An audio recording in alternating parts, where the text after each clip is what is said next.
Toronto Homecoming is working to attract back to the city Toronto's next generation of leaders and innovators. As a working group of the Emerging Leaders Network, an initiative of the Toronto City Summit Alliance, we have created a series of videos profiling exceptional people who have worked abroad and have since returned to live in Toronto. My name is Farhan Thawar.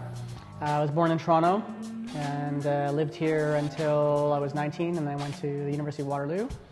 I'm a tech guy. I've been in tech industry. I've been technical my whole life, and I always knew I was going to leave Toronto to go work somewhere in the States. And even in my high school yearbook, it says, "See you guys in California." And right after I finished school, I moved to Austin, Texas, where I lived for 3 years. And after about 3 years there, the dot-com crash happened, and I knew I wanted to move back to Toronto, be closer to friends, family, diversity, better restaurants. I ran the MSN platform and also ran the search business for a year. Spent a little time away, setting up an offshore development team in Singapore, and ended up at a company called Celestica, which is an IBM spin-off, for about 4 years. When I moved back in 2001, I think all my friends would attest to that I said it was the best thing I ever did, right? Because I was happier in Toronto, my friends were here, my family was here, and it was one of the things I looked most forward to, after working, during the dot-com boom. So I think probably the best experience I had, and every time I move away, I always know, or go away for an extended period, I always feel like I have to come back to my home, which is Toronto. My friend Umar, who I went to Waterloo with, called me up and said, "Hey, I'm starting up this company and this fund, and you have to join." And it was a 2-person company. Now it's a 40-person. And so he 2 years ago called me to come on and help him run development. And then it was a 2-person company. Now it's a 40-person company. And so I took that role on, and we were trying to get the best and the brightest from schools like the University of Waterloo, bring them on board, and build applications either on mobile platforms or web platforms. It's very, very easy to see that we're able to compete on a global scale.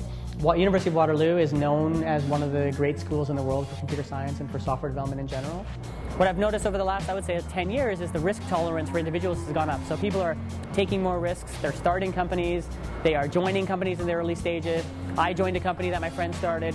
So there's this idea that you don't have to work for a big company, you don't have to go to another country to get those opportunities. If people are interested in moving back to Toronto, or if people are interested in moving to Toronto and never lived in Toronto, the advice is the same. Connect with people in Toronto even before you get here. So whether it's your friends who you already know, whether it's through friends of friends, like I didn't know this person, they messaged me on Facebook and said, "Hey, I heard that you know some folks in Toronto. Can I just come and meet you with you and talk about perhaps making a move to Toronto?" And so if you start connecting with a few people before you get here, and also when you get here, you'll have this network already started for you when you do get to Toronto. Toronto is now becoming this hub of extremely talented and smart people who don't want to leave Toronto.